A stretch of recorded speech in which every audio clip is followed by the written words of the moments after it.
we're up against the clock. Yes. Yeah. Yes. Yeah. So. Good afternoon, everyone. Hi. Hi, Eslyn. Good afternoon.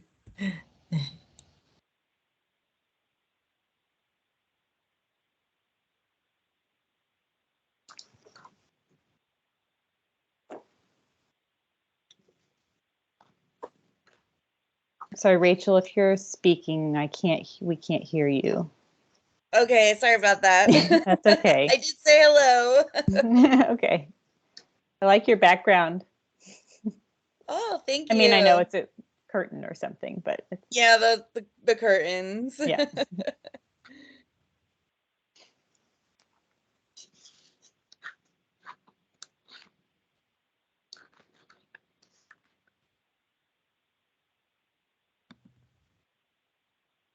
Hey, Robin.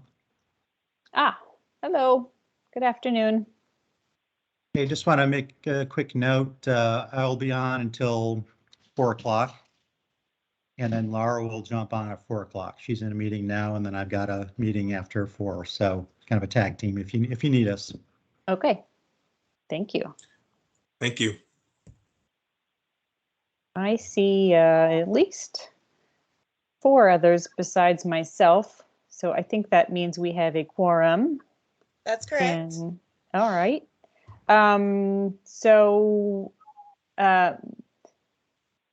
Maybe everyone, Rachel, how about if we just have everyone who's on go ahead and introduce them, just state their name in lieu of a roll call. Would that be all right?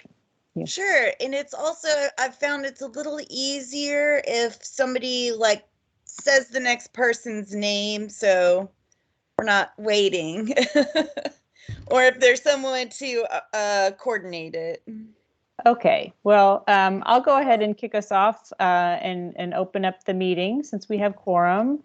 And I'm Robin Goodall, chair of the committee, and I'll pass it to Michael. Good afternoon, everyone. Michael Kelly, vice chair, and I will pass it to Angela. Hi, good afternoon, Angela Crawford. I'll pass it to Kristen. Hi, everybody. Kristen Riot with Bridging the Gap, and I will pass it to Beth. Hi, everyone. Beth Pauley. I will pass it to Ellen. Hi, Ellen Fairchild with Evergy. Anybody else on? I don't see a picture, so I don't know. Oh, Bridget. I'll pass it to Bridget. Bridget's here. Give me 1 second, though. Sorry.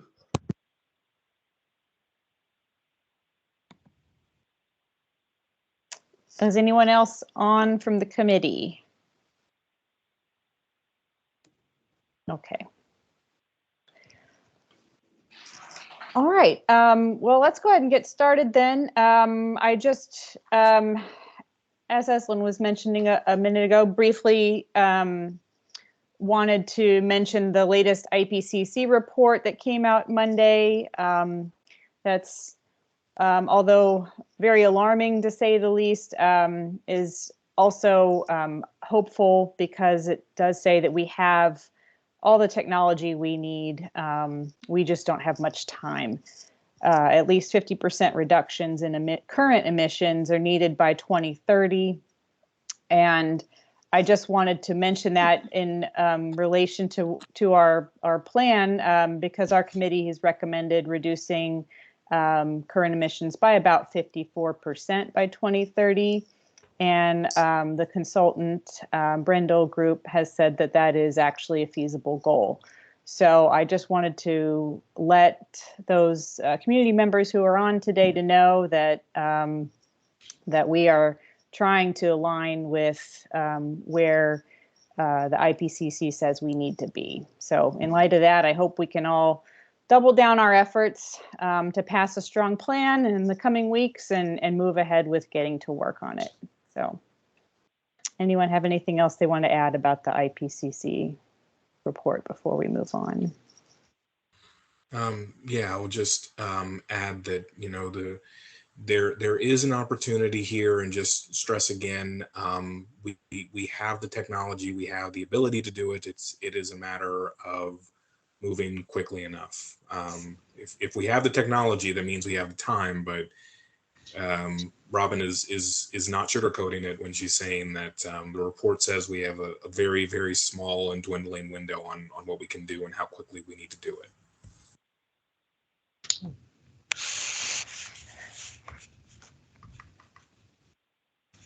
All right. Any other thoughts?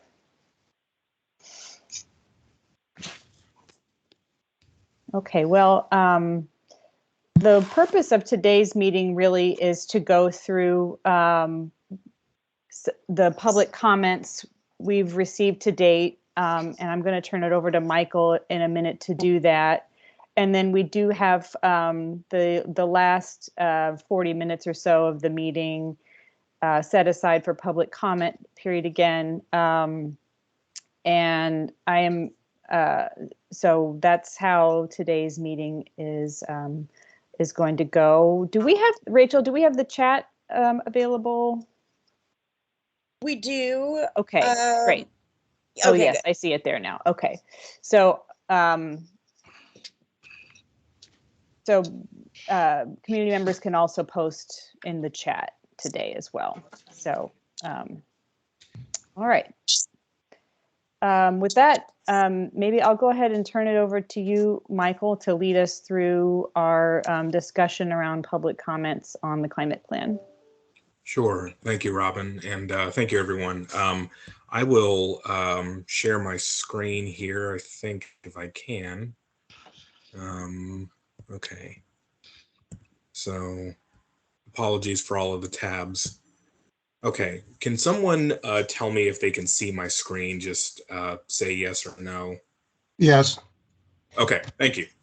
Okay. Well, again, we in talking with Robin about how to be able to kind of assess the public comments that we have received up to this point, what we ultimately decided on was trying to identify some of the key themes. So we know that we have the various emphasis areas: mobility, natural systems, homes and buildings, etc. And so we knew that there were a number of comments that were attributed to each. And so in an effort to try to find a way to kind of sift through everything and kind of see what the emerging elements were, we kind of organized trying to understand the public comments in terms of themes. We identified the top two themes in each of the emphasis areas based on how much they came up. So what you're seeing on the screen here is the emphasis area and then the two main themes that emerge from them. And I'll talk about them a little bit more each here in a moment. But in terms of the percentages you're seeing here, the percentage of total comments is basically the percentage of how much these comments for this emphasis area made up the total of comments that were received up to this point. The numbers are not going to equal up to 100, and the reason for that is because there were a couple of comments that were left blank in terms of being assigned to an emphasis area, but also because there were a couple specifically related to implementation that didn't really fit in any of these categories as well. In terms of the theme percentages, so the theme percentages are basically how much were the themes that were identified here mentioned? Was there like some word or some phrase related to these themes that showed up in the comments for this emphasis area? And so, for example, with natural systems, 58% of the comments included some sort of emphasis or mention of planting trees or tree canopy. And so that is why it was one of the ones that emerged as a common theme amongst those comments. So what I'm going to do is I'm going to go through these each relatively quickly, and then I will leave the rest of the time to try to answer questions as best I can from the other members of the committee. And so obviously, people are welcome to drop their questions or comments in the chat. I can't see them, but I will try to address those when I'm done with my initial remarks. So in terms of the general emphasis area, this was kind of just general overviews, thoughts about the plan as a whole. These made up a little over 16.5% of all of the comments that were submitted up to this point. The first theme, as you can see here, was public engagement and education. So a number of the comments that were submitted in the general section spoke to the need for public education. So the idea that what we're talking about with sustainability, with climate change, is still something that is very foreign and not and just not known about by members of the public. And so part of what the plan should emphasize is working to educate the public about why the city is taking these steps with food systems, with mobility, with waste and materials, and how it fits into the broader efforts to lower our collective carbon footprint and make a more resilient Kansas City. The other part of that comment, of the theme of that comment, of those comments, was related to more the idea of engagement. So I definitely want to acknowledge that there were a number of folks who said that engagement has been limited. It has been lacking in some cases, and that they would very much like to see more engagement done, if possible, as the plan continues to move forward and is shaped. And so acknowledging that city staff are trying to engage as much as they can, that was still a comment that emerged it was still a theme that emerged in the comments for the general section. Moving on to implementation and finance. So with regards to implementation and finance, there were a number of comments here that spoke specifically about trying to find ways to better track implementation. So this meant in terms of what are the benchmarks that we need to meet? What are the things that need to be done? How are we making clear that we're meeting those goals, whether it be in terms of policy or in terms of specific projects or programs that have been implemented, just so that we understand. And then the other part of that was understanding the finance piece. So people wanted to understand more about what are the potential opportunities we have to finance these changes. Sustainability is an important endeavor, but it is going to take funding from a number of different areas to be able to pay for everything that we want to get accomplished. And it doesn't mean that we shouldn't do those things, but I think it does mean in terms of helping the public to understand, it helps to maybe identify what some potential opportunities could be to pay for the changes that we want to see to create a more sustainable Kansas City. And I want to note too that this made up about 23% of all of the comments that were submitted for the general emphasis area. So moving on to the mobility section, this made up about 12% of all of the comments that were submitted in terms of public comment up to this point. The first one was with regards to transit improvements, and transit is already something transit improvements is something that's already identified in the plan. Not just in terms of it being specifically M3 in terms of improving transit, but this is also something that the mobility work group of the climate protection plan recently spoke about as well. So I want to acknowledge that in addition to the public comments here, members of the climate protection steering committee have been continuing to work to try to find ways to make sure that we're emphasizing to the city council that improvements to transit are very important. So in terms of the comments specifically noted here, there were several pieces that all spoke to different aspects of transit improvements. This included things like more trees at bus stops and trying to find ways to increase shade coverings for people who may have to either wait out when it's very, very hot and sunny, or who may be having to wait out when it's raining or snowing. Hastening the adoption of electric buses, I will note that I've spoken with folks from the KCATA, and they have noted that they are receiving support from the federal government and trying to move to transition as quickly as possible, but it is still going to take them some time.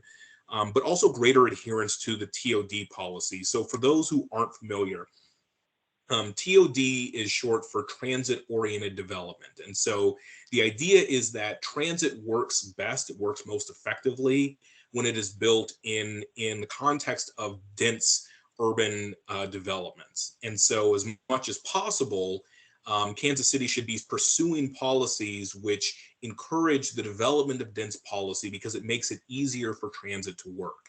And so trying to find, we have a transit-oriented development policy already, but we need to find ways to strengthen that and strengthen our city's adherence to that so that we're building more of the types of developments which make transit a more effective form of transportation. And I'll also note that transit suggestions and comments made up 25% of the total mobility comments that were submitted through from the public. In terms of green infrastructure, this was just under 19% of the comments, of the total mobility comments. And so this spoke mostly to several different elements, including working with MoDOT on trying to plant more trees and bioswales, making bigger requirements for green infrastructure in development projects. So what are the ways that we can ensure there's things like native plant species? How can we ensure that we are having more medians with greenery? Can we incorporate more plants just in general into the developments that we're having? And so this is spoken to a little bit in the mobility section already, but I think the comments here very much speak to the need to kind of keep those elements intact as we move to try to continue changing the language of the plan. So with regards to natural systems, this made up a very small amount, less than 1% of the total comments submitted. In terms of what was submitted, planting more trees was a far and away overarching theme. And so the idea was basically we need to do more to support our tree system, to increase our tree canopy, and to do more to make it easier for people to be able to access the benefits that trees offer, be it through expanding sidewalks or expanding incentives for people to be able to build and plant more trees in more parts of the city, especially in places where tree canopy is already very limited. The other thing that was noted with natural systems, and this was about a quarter of all of the comments that were submitted here, was water runoff. So several of the comments spoke about the need to better manage stormwater runoff. And we all know that with the increased rain and snow, this is obviously going to be a challenge. And so this idea of trying to find more ways to support more water, to capture more water runoff was a prevailing theme in many of these comments, as well as trying to find ways to expand opportunities for developing community gardens. I'm pretty sure that the water runoff and community gardens pieces are already included in the natural systems. And if someone wants to correct me later on, if I'm incorrect, I apologize for making that mistake.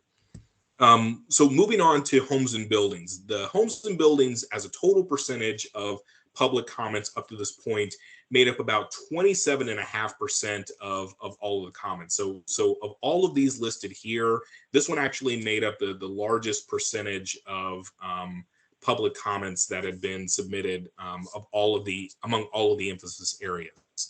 And so in terms of the first big theme, the first was sort of changes to involvement. So what I mean by this is that many of the people who spoke about the buildings and homes were trying to kind of either redefine existing roles that had already been identified and somewhat explained in the plan to maybe say differently how they might be involved in implementing that strategy. But the other part of it was trying to expand who is involved in those conversations. So that specifically included more language that explicitly notes the need to involve the tenants, the need to involve people who are renters, but also the idea of working more closely with partners on the business and finance side of the equation to find more ways to help pay for some of these changes as well. And that made up 62% of the comments that were submitted for homes and buildings. The other one, which made up about 13%, was related to electrification. So the big kind of crux of these comments was around energy efficiency, but there was also a couple of comments that spoke to the need for studying cost impacts and trying to find ways to provide additional support for electrification transition, especially for low-income households. So that is kind of the prevailing thing with electrification. Moving on to energy. Energy was another big portion of the total comments that were submitted. It was about a little over 23.5%. So the second largest behind homes and buildings. The first big theme that emerged from the public comments that were submitted was with solar and wind, about 20%. And so this was the idea that, and what I mean by this was noisy is that there were varying kind of ideas that were emerging from the comments related to solar and wind. And so I did my best to try to capture what all was being said here. But the main things that I wanted to note for people who might be interested on this is that there were some folks who wanted the city to transition faster to these resources. There are some who wanted to focus more on the utility side rather than the individual side. And there was one comment that said they didn't want it at all, which I don't think is an editorial part. I don't necessarily think that's the best approach for Kansas City, but I did want to note that given all of the different comments that were said, there was at least one comment that noted that viewpoint. The other part, the other kind of theme that emerged in talking about energy was the idea of zero carbon over net zero. Several of the commenters spoke about the need for the plan to aim, or spoke about their concerns that the plan aims for net zero by 2040 rather than zero carbon. And I will note that several of these comments spoke specifically about concerns regarding the Hawthorne coal power plant. So I know that is something that we are still trying to get resolved. But I also wanted to acknowledge that was something that emerged in a number of the comments related to energy in terms of public comment for the plan overall. I only have two more left. So in terms of waste and materials, this was a very small portion as well, less than 1%. The first big piece was related to recycling. So suggestions for using mailers as an educational approach. So again, speaking back to the idea of people need to understand, what some of the benefits are and then how this can be helpful. One comment spoke to the idea of an educational approach using mailers. But there was also a specific push in one of the comments to consider policies which would increase recycling opportunities for people who live in rental or multi-resident housing. So this was 66% of the comments. The other comment, and this was really just one comment, but I did want to note this, was there was a request for a ban on plastic bags at grocery stores. I'm sure someone who works more in state policy can correct me on this, but I'm pretty sure that there's currently a ban on banning plastic bags in grocery stores in Missouri, unfortunately. And so I did want to acknowledge that comment, but I also wanted to say that I think as a city, we might be preempted by the state from being able to take that step at this time. The last thing I wanted to talk about, obviously, was the food section. So again, an even smaller point, there was only one comment on this, but it was food related. And so the big thing here was just, actually, there were two comments, I apologize. the big comments, both of these folks who submitted comments said, we need to find more ways to limit food waste through a combination of partnerships, reduce purchasing, composting, and public education. And I'm fairly certain that at least the composting and partnerships are spoken of in the plan, but I'm not sure about the public education and reduced purchasing. So if someone else wants to correct me on that later on as well, please feel free. And because those were really the main things, there was really no second theme that emerged. I know I went through all of that kind of quickly, and I'm sure that there are questions and comments at the moment. At the moment, I do want to turn it back over to Robin and the rest of the CPSC to see if there are any questions.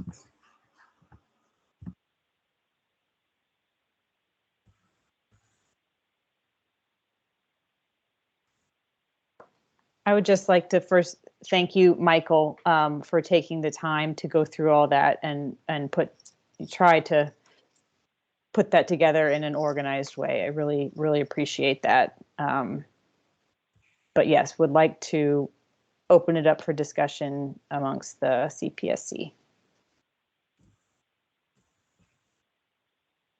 Agreed. Nice job, Michael. And the percentages really help as well, just kind of framing it as well. So thanks for that effort. And I think a number of these things we heard in public comments, throughout the process. So there were no big surprises for me. And I will say, just from a mobility standpoint, these were not necessarily things that were overly surprising, and they're definitely things that the plan is already trying to find ways to do more of. So yeah. Mm-hmm. I want to third everybody's comments about the work that Michael did on this. It's just so helpful to have that summary. So thank you. Excellent job. And then the thing that I'm really struck by is the piece about needing to really get our financial house in order in terms of how we might be able to fund these things, because we already know that the city is cash strapped. And the idea that we would have funding mechanisms to invest in our city in what we know will pay us back in multiple ways, I'm just really struck by how very important that is. So thank you for bringing that out. Mm-hmm.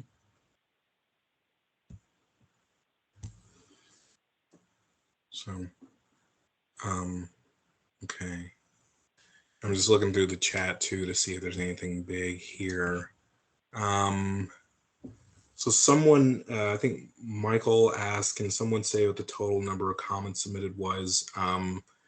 Rachel, correct me if I'm wrong, but I think it was, I want to say it was about 134 comments that have been submitted up to this point.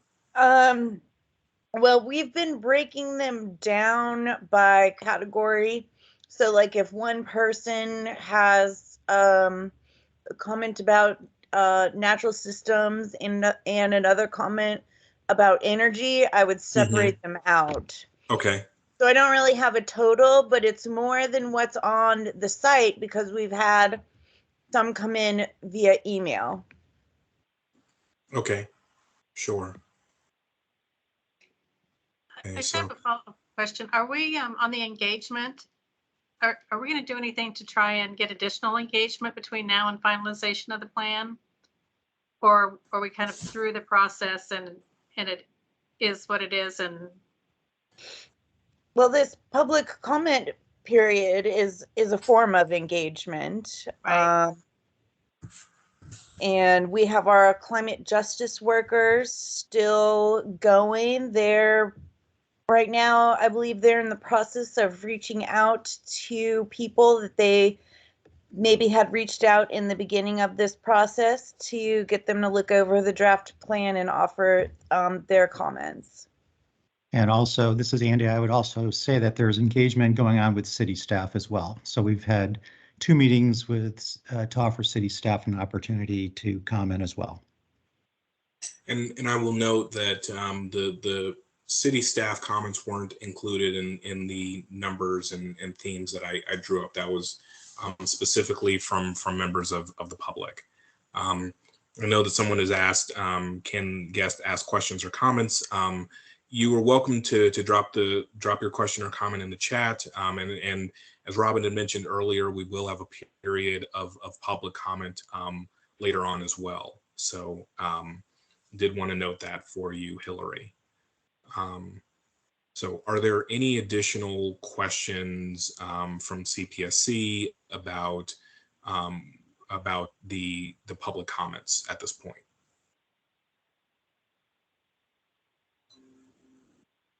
Okay, hearing none, I know that Hillary had kind of raised her hand.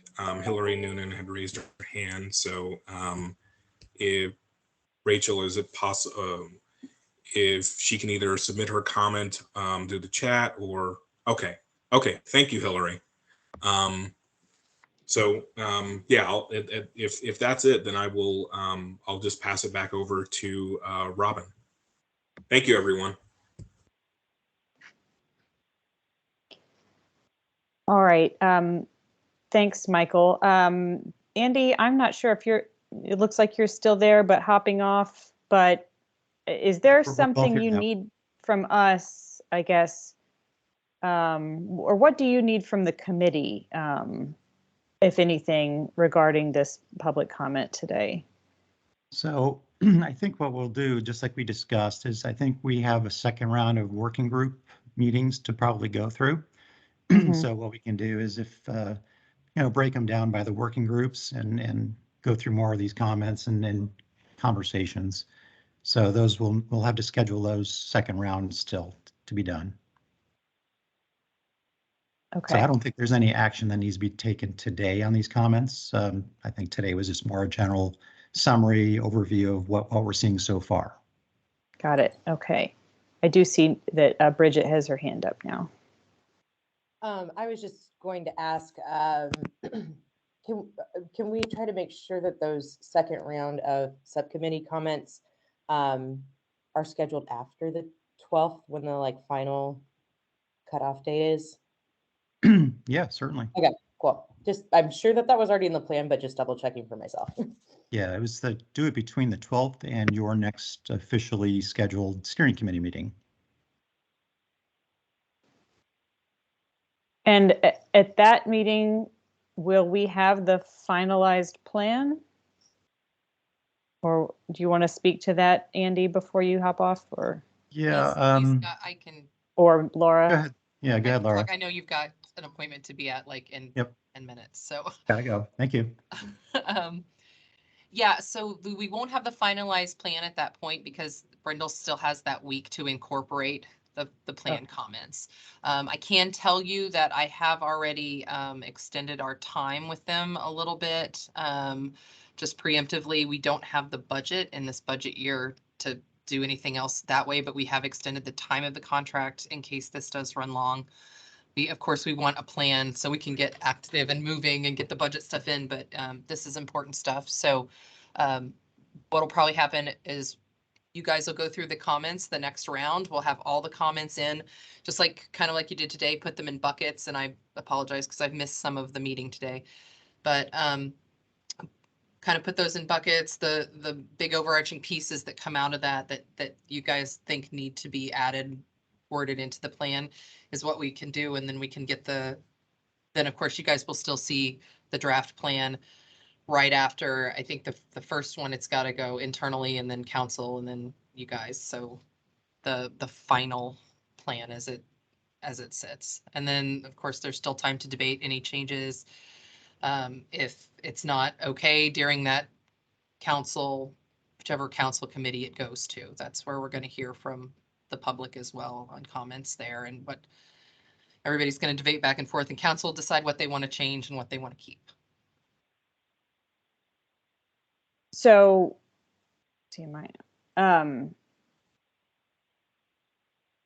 all right. Well, do we need to look at pushing back our next meeting to, because the committee would need to endorse the plan at some point? Pushing back your next committee meeting? Well, if the plan is not going to be ready for us to, vote to endorse on the 18th, should we Yeah, move I'm it back to sorry. a different date? The plan is to have it ready for you to vote on by the 18th. You guys, I think Brenda was talking about trying to get it. I misunderstood your question. Get those comments, the final comments. Well, no, it's not going to be ready if we are still debating comments. Yeah, we're probably going to have to move. I mean, I wouldn't necessarily, you can move your meeting or you can have an additional meeting, whichever you might like. If you want to have your meeting on the 18th to kind of talk through. This is why we extended the contract, because we knew this Right. timeline with the way we're getting comments isn't necessarily going to work the Mhm. best. So Robin, I think because the main thing we've been meeting about is regarding the plan. I mean, I think it would be fine for us to push back the meeting so that we don't have to have two meetings, because I feel like outside of the plan, we're probably not going to have a whole heck of a lot to talk about on the 18th. So I didn't know if you wanted to talk about how you incorporated community comments on the 18th, but I guess we could just push it back to the 25th and do that and try to get your working group meetings in the week of the 18th there. Or we can even push it back to May 2nd. Laura, would it be easier to try to stick with the 18th, or would it be easier to go for the 25th?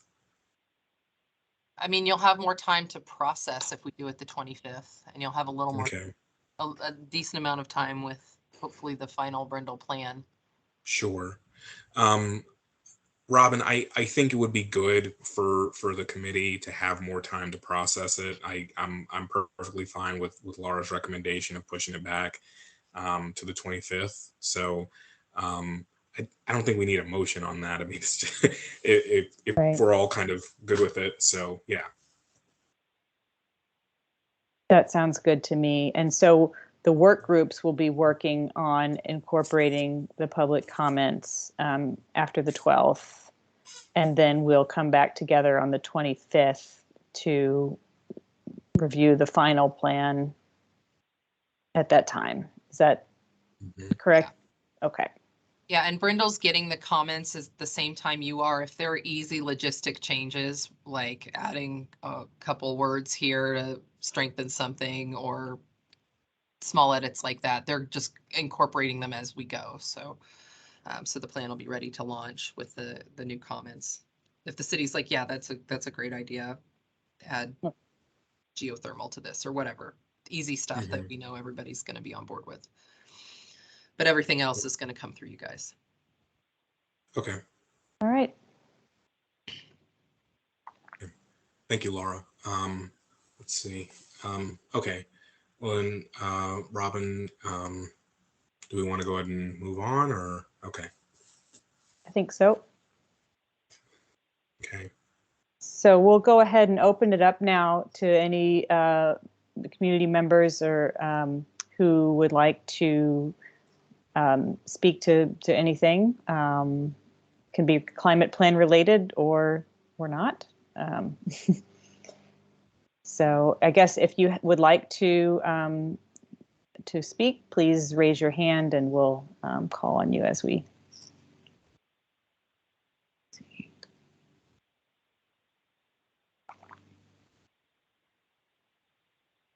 Okay, I see Hillary Noonan. Yes, hi, thank you. I'll send specific comments on natural systems in an email.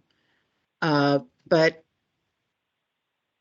the categories, I know it's really difficult to do this, and I appreciate all the work put into it, but it is essentially a reductive, it's been a reductive process getting to these categories.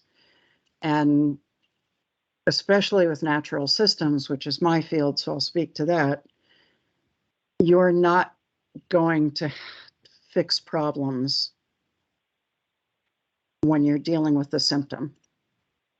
And what is showing up in this is symptoms, not problems. And if you don't deal with the problem, you haven't done anything. So you're spending money on it and you're not going to get the result you want from it. I know I've put comments in the sheets that were up in Google Drive. I don't see them reflected at all. And it could be that the person reading them, I mean, first of all, it's hard to reduce comments into something that will fit in the boxes. And I'm not talking about length of comment. I'm talking about what it addresses. Because natural systems, you're not going to get to in a reductive process. You can talk about parts of them, but you can't get to an actual solution that is addressing the system. So I'll make my comments in an email, but I'm really concerned.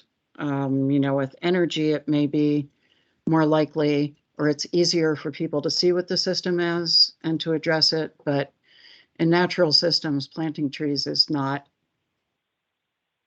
that's not a solution. That's something you do as part of it. It's like saying, take your vitamin and now you've got human health. So thank you for the opportunity to comment. Hillary, can I just verify with you, where did you send your comments to? There were meetings, and it's really hard to keep everything. I have So- that answer. Okay, She Laura. made comments on the strategy spreadsheet from the strategy sessions before. Okay. Because she missed the strategy session and came back in afterwards and added her comments. And I don't know, those were all sent back into Brindle. I can try to pull some of those out of that, Hillary, as well. But yeah, if you've got specific ideas on how to strengthen natural systems, if you want to send it to the OEQ email, or I mean, we can even have a phone call. I haven't talked to you in a while, so. Okay, sure. That'd be good. And I'll make sure I have the right email from you. Oh, I'm putting it in chat right now. Great, thank you.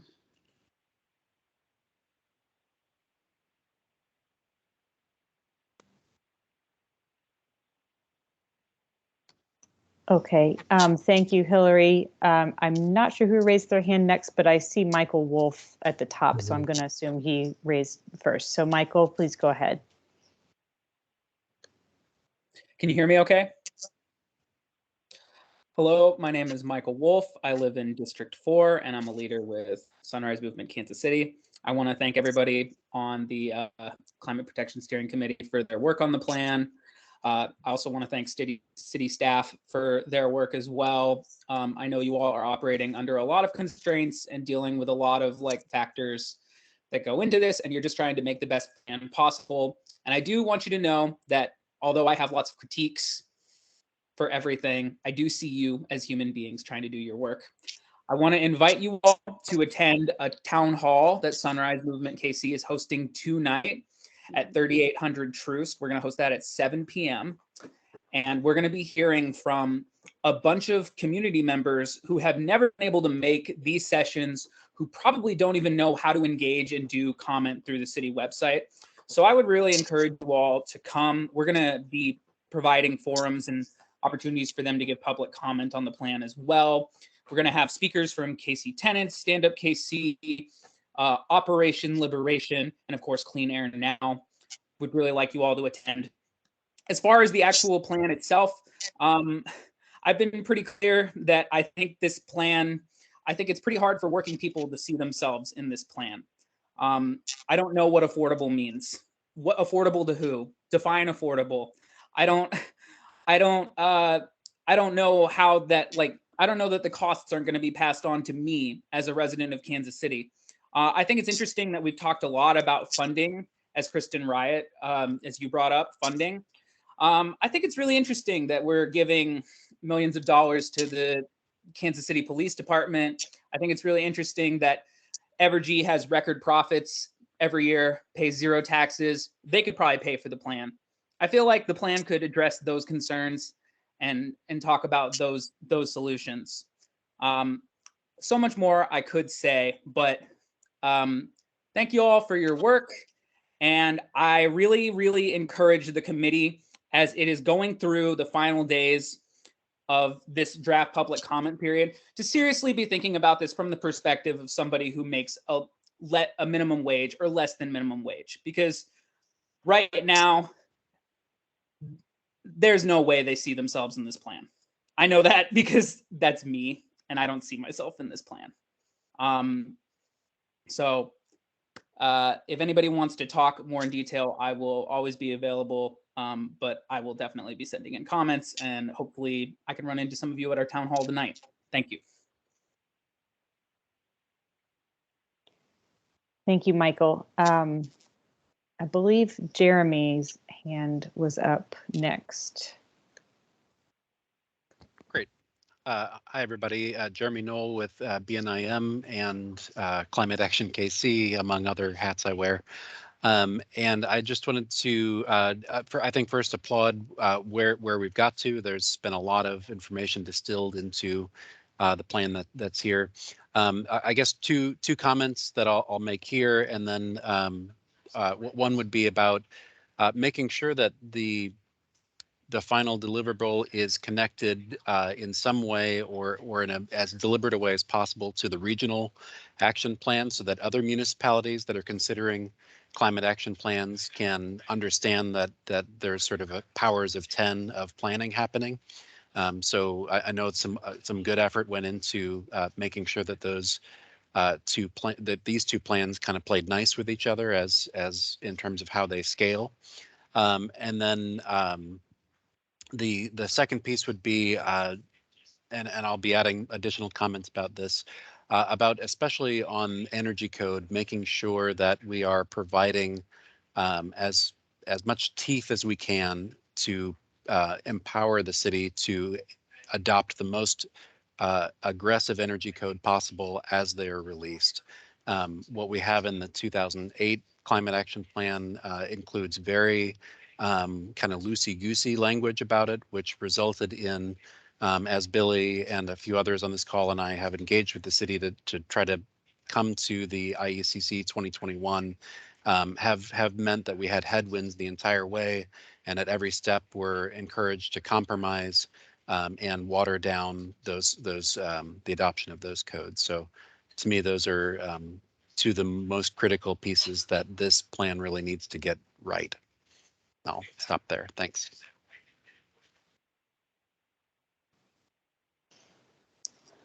Thanks, Jeremy. Billy Davies. Can you all hear me all right? Wonderful. Okay, that'll probably only last for 30 seconds, so that's good. My comment will be short because internet is crazy today. Will not. Hello, all, Madam Chair, Mr. Vice Chair, members of the committee and staff. Billy Davies, he, him, a resident of the 6th District. Will not repeat all the comments that have been shared. Just going down my list of things that I had to say that have already been said. But just following up on what has been previously said about kind of using this planning process and implementation as also a way to codify some good practices. Folks mentioned the energy code. I think one thing, although I will note that it is an improvement, it's not perfection, and there are ways that I know folks are continuing to improve the way we do public engagement in the city and in climate planning in particular. How are we reaching more people? I really think this is an amazing opportunity that has been led by the folks in this room, folks who are volunteers and some folks who are staff, finding ways to codify and memorialize a dedication to striving to connect with more people and bringing more community voices and centering community voices in these important processes and putting their needs first. It would encourage this body, and we'll reflect this in more detail in written comments, but just to ensure that the final iteration of the plan reflects a strong commitment to public engagement and ensuring very transparent, inclusive governance for establishing these policies that will impact people's lives. But thank you so much for your continued work, and looking forward to continuing to watch you all serve. Thank you.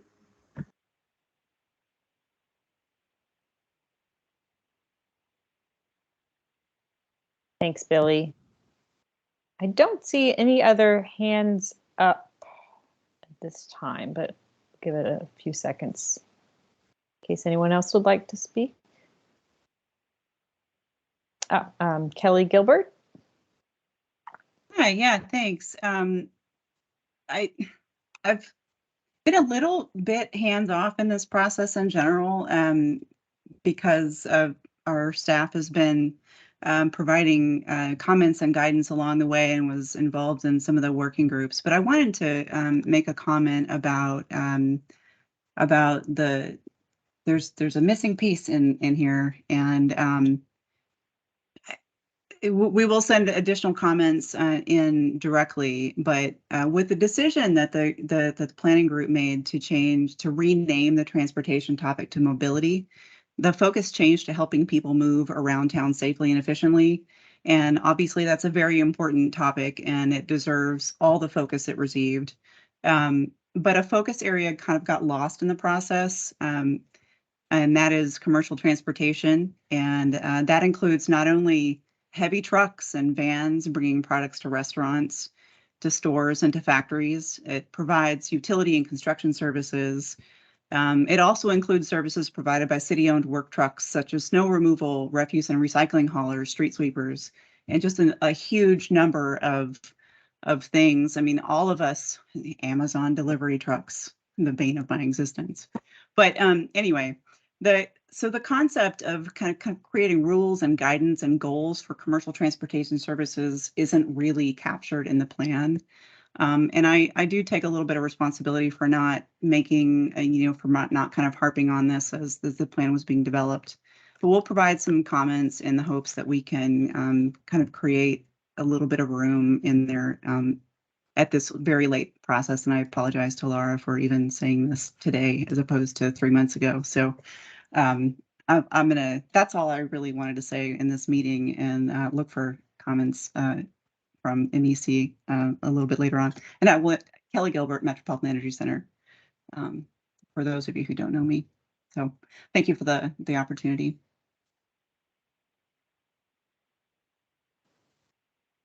Thanks, Kelly. Laura, I see you have your hand up. Yeah, this is just a follow-up, Kelly. At this late in the game, it would be better if you think that there needs to be a strategy focus, that you have clear wording at this point of what that needs to look like, so we can just pass that directly on to Brindle, and then this group can debate it instead of kind of an overarching thought that we have to put a lot of work into developing a strategy. So if you could make sure it comes pretty concise, that'd be great. Understood. We'll see what we can do in the next week. Appreciate it. Thank you. Thank you. I did want to take a moment to also acknowledge, I know Laura answered this question already, but someone had asked if there was any intention of filling the vacancies in the CPSC before the plan is approved. Laura already spoke to this, but I do want to make it very clear that the current members of the CPSC unfortunately don't have any control over it, and neither do staff. It is not us trying to cop out. It's just that's the nature of this. I will encourage folks, though, if they are interested in trying to get this done, to not only reach out to their council, to the mayor's office, but to also reach out to their council members to let them know that this is a priority and that you want to see these vacancies filled. The CPSC members here are doing the best that we can, but I would definitely say that we would be helped by having those vacancies filled, as I'm sure staff would probably feel the same way too.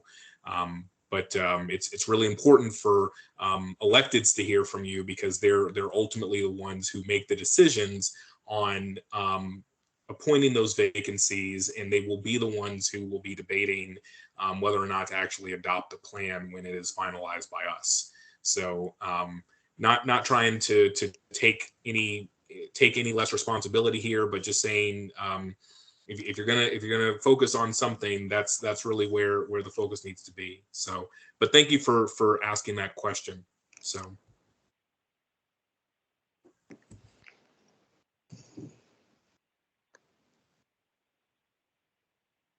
Okay. We still have time if anyone would like to add anything else.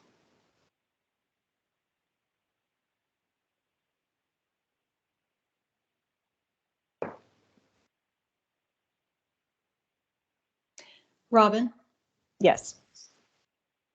This is Kristen, and I would like to hear more from Michael Wolf about the specific ideas that he has regarding the income situation that many Kansas Cityans are in that is not addressed by the plan. So I would love to have the opportunity to hear more about that, Michael. I don't know if we can do it offline or if you have more comments to make now, either one.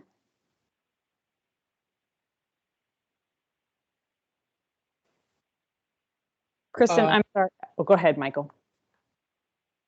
Yeah, I'm flexible. I can send comments and do either. I appreciate I appreciate that.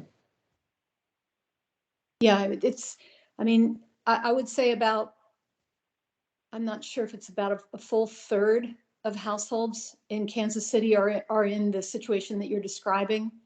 And it's clear that that needs to be a focal point. And we have had a lot of kind of offline discussions about it. But I'd really like to hear more of your ideas. And I'm sorry that I can't make it to the thing tonight. Yeah, I can share a little bit, and that's okay. Maybe we can connect at some point. That'd be great. Before public comment period closes. I'd like that. As far as like ways in which this plan does not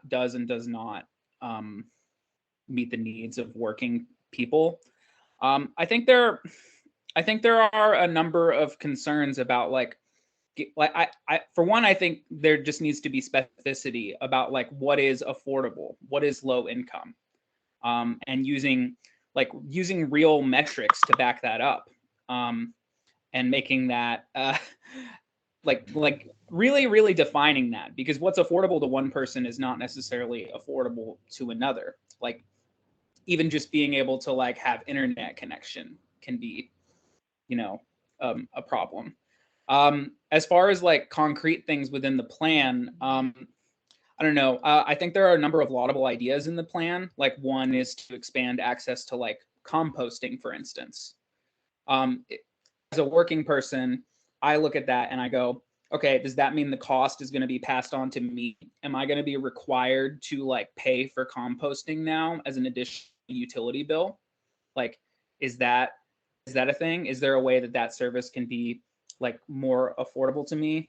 I think there is also I think there's also a lot of opportunities to be more flexible with the water department, which is an area the city has a lot of control over. Quite frankly, the water department is atrocious and like atrocious to navigate for a number of different reasons. I think it's also like when we talk about even defining other terms like convenient, like the plan mentions convenient public transportation. What does convenient actually mean? Like, does that mean I can catch a bus every 5 minutes? Does that mean I can catch a bus every 20 minutes? Where can that bus take me? Like affordability, like when public transit is expanded, we talk a lot about green gentrification in Kansas City. Like all along the streetcar, where the streetcar is being built, rents are being raised. And, I think Sunrise takes a lot of inspiration from, or takes notice of a lot of things that happened with the Yellow Vest movement in France, right? Where people revolted because they were having like the costs of greening the community passed on to them, right? And I think that is a very real concern that the city could face. We're already seeing rising gas prices, like.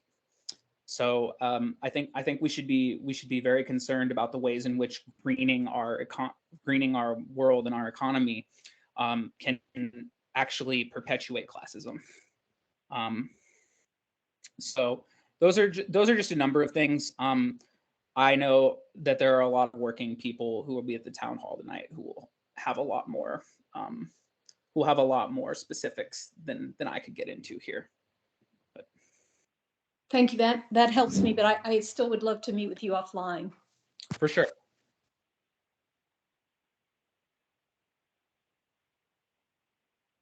Thank you so much for all of that, Michael. I see Beth has her hand up. Yeah, I was going to thank, Kristen for calling and Michael and asking for more specifics, because I think these are things, as we are nearing the, 11th, 12th hour of the public comment period, they are, components that we really need to take into consideration. And I also think, some tensions that we've all worked through, as a group together. And to kind of put a fine point on, what Michael was saying, Kansas City is facing two intersecting and overlapping crises with the affordable housing crisis and the climate crisis. And I think that, it's really incumbent upon this committee to adopt a plan that addresses the affordable housing crisis and does not perpetuate it.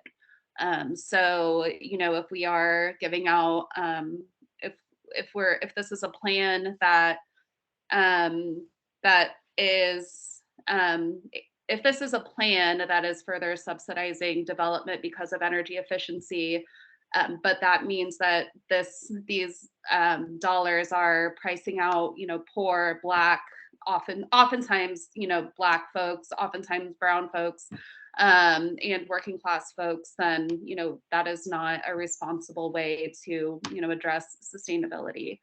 We have a lot of sustainability amenities in the city, which I personally enjoy. I mean, I personally love using the streetcar, but to Michael's point, a lot of our neighbors are being displaced as development is going up around the streetcar. A lot of us celebrated the passive housing construction in the River Market. That is the first passive housing construction, I believe, in the country. It costs $1,500 for a Just the 500 square largest. foot It's the apartment. largest, not the first. The largest.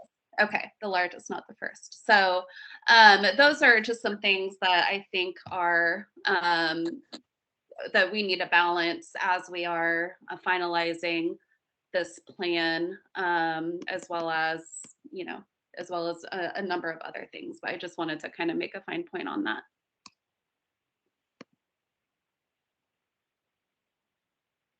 I think that this is a critically important issue, this issue of the situation that where wealth is distributed as unevenly as it is in our country at a time when when we're already not doing justice to about 30% of our population. And at the same time, we're going to have to spend a whole lot of money to make the changes that we've been describing in this plan. And the question is how do you solve both of those problems at once? And to me, one of the things it means is that we're going to have to be super smart about the way that we use money.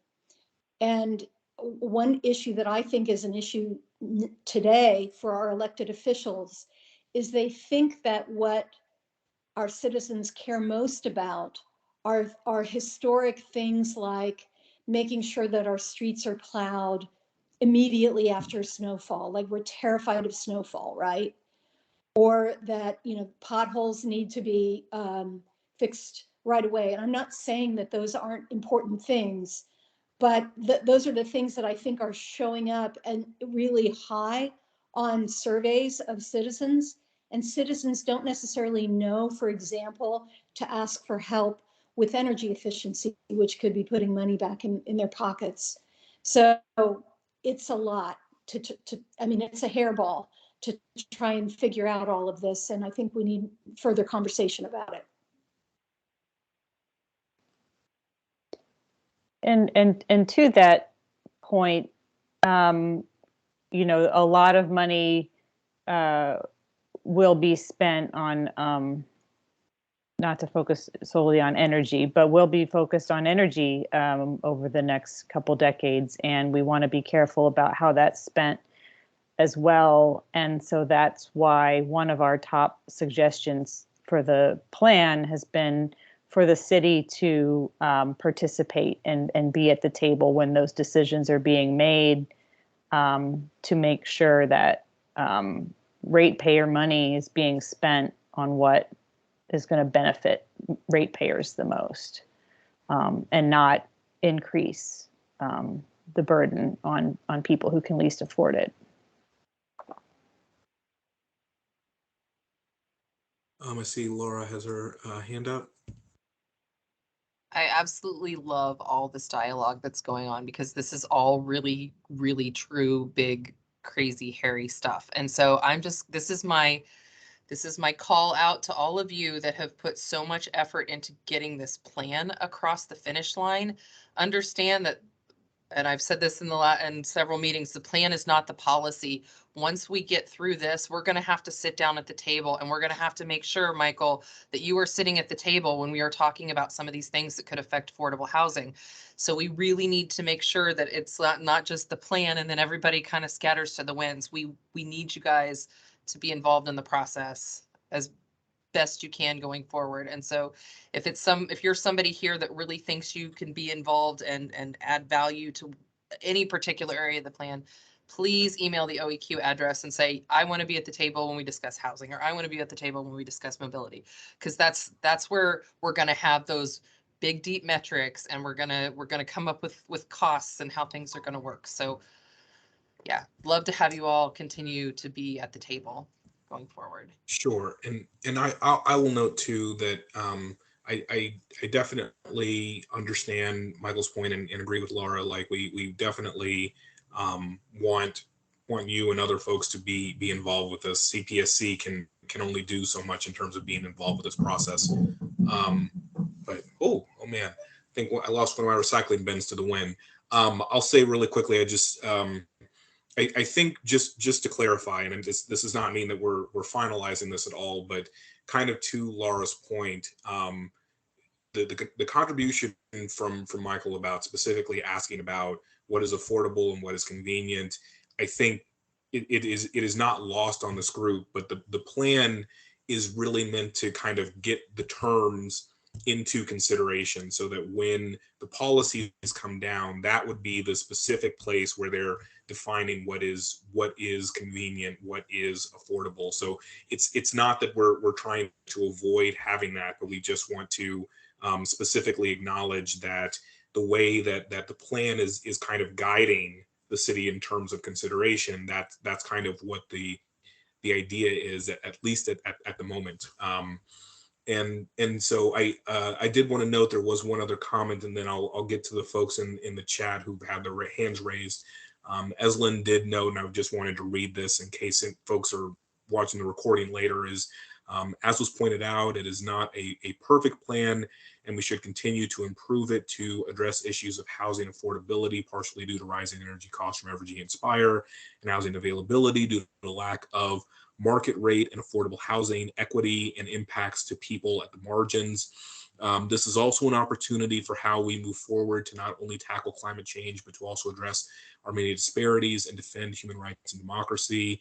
This plan can also be a platform for spurring jobs and economic boom in the region, creating clean energy jobs, good paying jobs for working people, and commercial activity needed to transition us to a clean energy future that's more affordable and equitable and inclusive.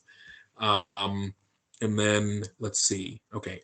Thank you for the additional comments, Michael. And thank you for the additional comment, Laura. Okay. So going back to the hands raised. Sorry. I see Jerry Schechter has his hand raised. Yes, I do. A number of things occur to me. Michael, I'd like to address it to you, but it's obviously not focused on you. You simply brought up some of the issues that obviously need to be addressed, if not clarified. One of the things that I think we need to think about how, if we define affordable, is it something that needs to be included in a modified text, or is it something that can be included in a glossary? There's obviously a couple of different ways to do this kind of thing, and I think you're right.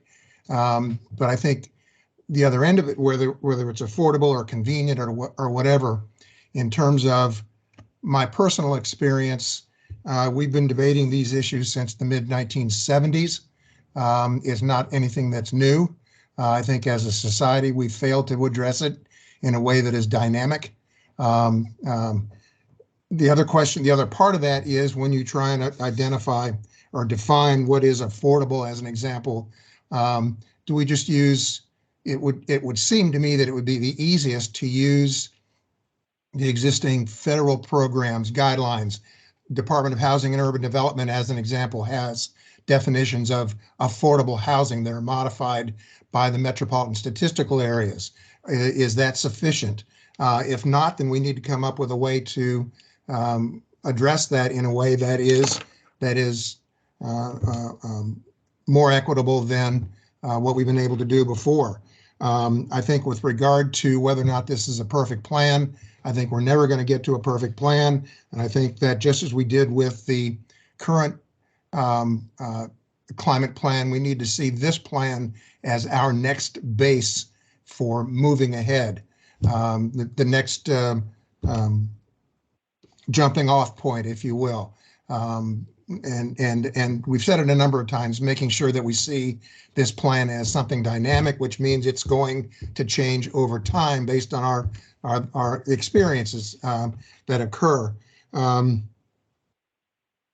Another thing that I would like, since there are still some apparently some questions about it, maybe better to, we talked in the document about the extreme need for education. Maybe we need to identify what's the role of education, be real specific in that, what's the role of education? And since the original, the first climate plan was very strictly focused on mitigation, assuming that we could technology our way out of the issues that we have since realized is inappropriate. One of the things that we were cautioned not to address as 30 years ago, certainly, is and to a certain extent in the it was sort of an underlying thought that wasn't made clear in the 2008 plan, and that is, how do you deal with behavior modification? People have a role and have a role and should have some level of responsibility in the process. But how do you deal with that to get us to a point where people, not just systems, are resilient and in a way that is equitable? I don't profess at this point to have an answer to that, but I think your participation in helping the city staff to better define that and to talk about how do you begin to think about implementation of those things very specifically in a way that addresses what your concerns are for the people that you're representing in what you say. That's enough rambling at this point. Thank you.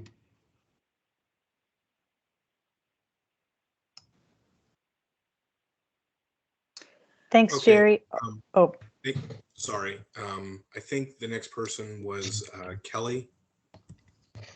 Yeah, just a quick follow-up. Thanks, Michael. I opened with an apology that I didn't say anything earlier. We did actually comment immediately on the title change from transportation to mobility and asked that the committee and the planning team not kind of forget about other aspects of transportation, especially commercial transportation. But it obviously wasn't added as the plan was being fleshed out.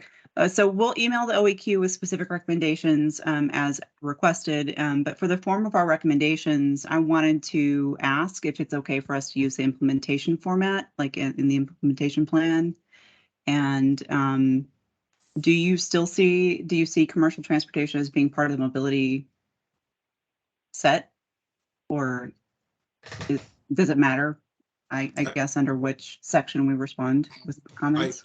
I mean, I would defer to Laura on that, but I would say no. I would say it would probably work best under mobility, but I mean, Laura, do you have different thoughts on that one? Can you repeat just the very last line of what you said on Kelly? Does it matter to what section we direct our comments? Is mobility still the most appropriate section to direct comments about commercial transportation issues? Yeah, Okay. definitely. You'd said something before about adding strategies or sections or something. And yeah, we won't be adding any more sections to the plan, and the names and titles that went into that plan were vetted through some community members with our early surveys and the climate justice workers, just to make sure we weren't capturing something that left out modes of mobility. So but definitely we can add something to transportation as like the whole section description, and we can probably add, I mean, I don't know that we can So less necessarily about add a adding a strategy, but an section action. than an action item under the sections that currently exist. Yeah. Okay, I'll see what we can do. Thank you for the guidance. Appreciate Yeah, that. because a lot of our work that we've done to prioritize or just kind of move the needle has been done based on the strategies we have. Gotcha. Thank you.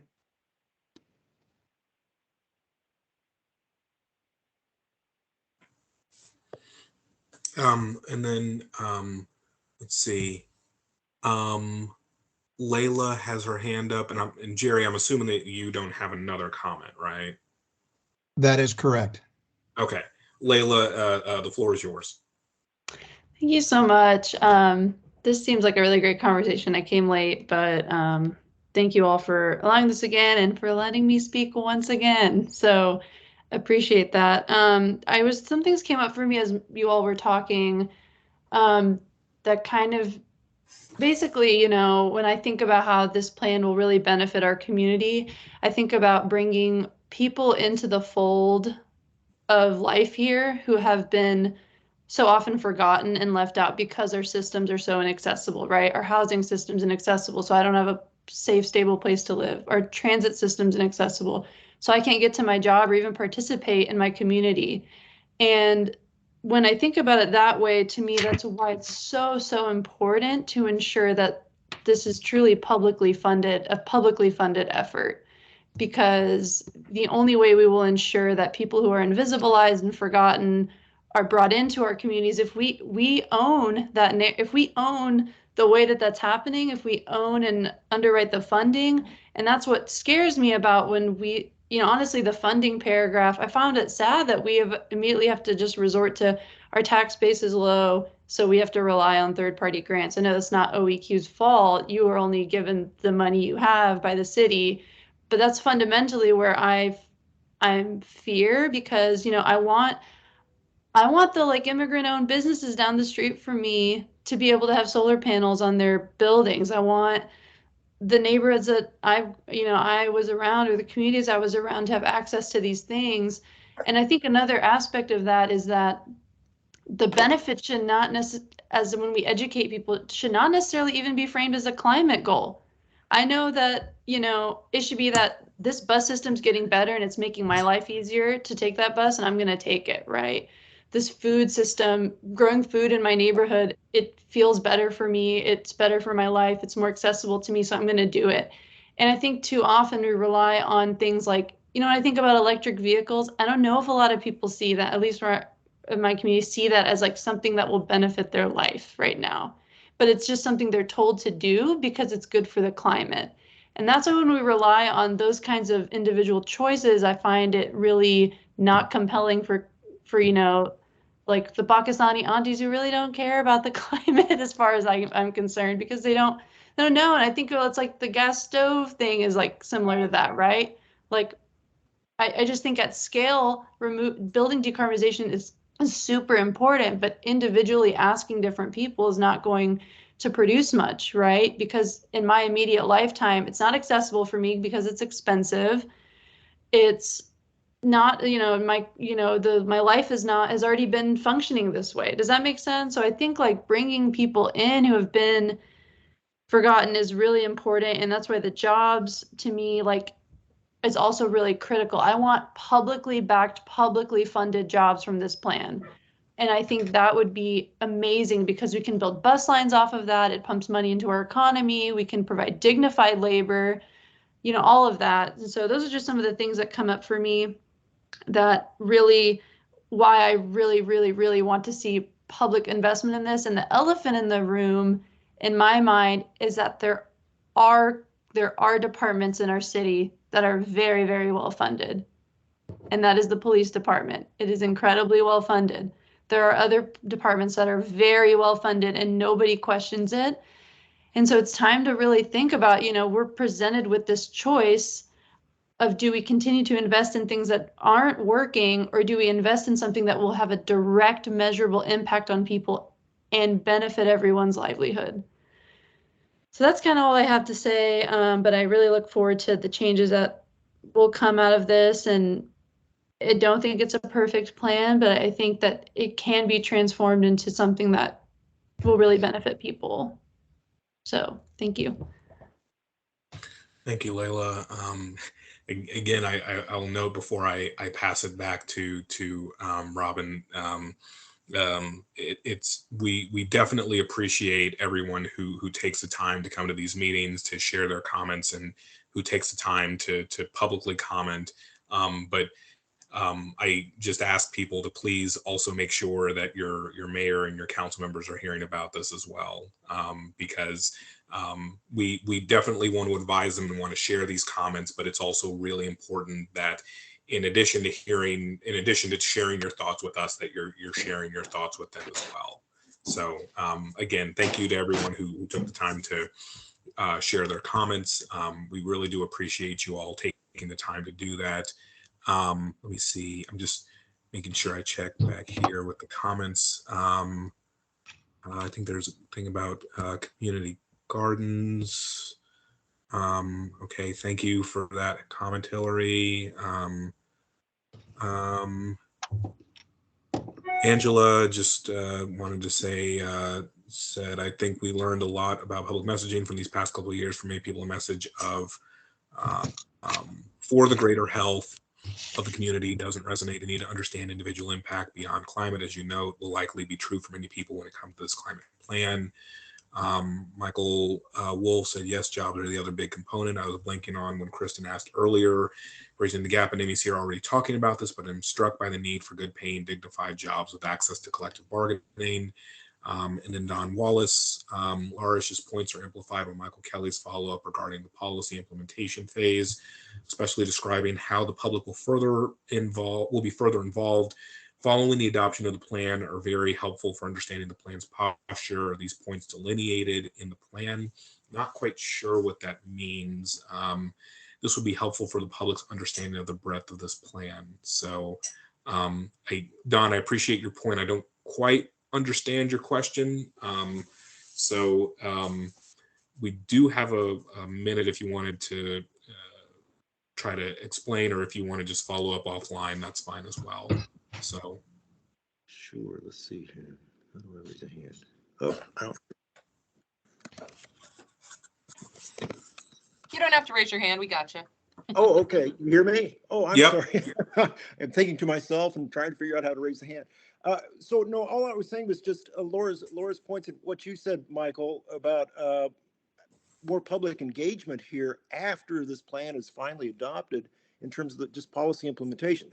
And I think that would be helpful for the public to understand exactly how this plan runs into the process of how it's going to be implemented. So I think it's very helpful just for our understanding of how all this stuff works, and especially the fact that there will be more public engagement as this thing, as Laura was indicating in requesting Michael Wolf to be engaged in this stuff. So right. That's the point I was trying to get at. So I apologize for being oblique on that. Thank you very much. Did you want me to take that, Michael? Yeah, please. Okay, so we don't know. What we do know is that once we have all these strategies together, and Brindle is in the process of creating kind of a prioritization framework for the Climate Protection Steering Committee. So, because we know we got to do all of these things. So the next step after we get the plan adopted is for us to go back to all of those implementation leaders and all of these different areas that are in the short-term implementation plan and go, okay, we got to start moving on this. Who's got it? Because we at the city, I mean, we're still sitting right about 70% staffing. So we're going to have to get the staffing on board to do this in some of these departments. We're good. It all takes time. So it's all going to start moving kind of at the same time in things that we're going to need really, really strong policies that might be a little more divisive in community, those kind of things, we're going to have to start bringing people to the table and having those hard conversations really early on. We're going to have to still have the community coming out to council and talking about funding this. We're going to need people like the Sunrise Movement and Casey tenants and folks that are in these situations where they can't fund things to sit at the table as we're writing policy and explain to us how, I guess not even explain, but have a dialogue about how I heard you say, you know, we need a public, I heard Layla say, we need a publicly funded plan. We need public dollars. Well, we can't put taxpayer money into a private business without some sort of framework to do that, or it starts to become something that's really unfair. There's got to be a process to make that happen, and we have to have the right people at the table. And so I think as all these strategies are going forward and all these moving pieces are happening throughout departments and being coordinated, we just need to make sure that we know that the right people are at the table. Oh my gosh, my phone is going crazy. The right people are at the table to be able to address those equity concerns. So I know that's a nebulous answer, but it's going to start with us. After this is done, we're going to start moving forward with city departments. That's a quick answer. We're going to go all the city departments that need to be involved. And then we're going to go, okay, this is what we need to implement this. And then we're going to start bringing people to the table to figure out how we fund and how we do policy.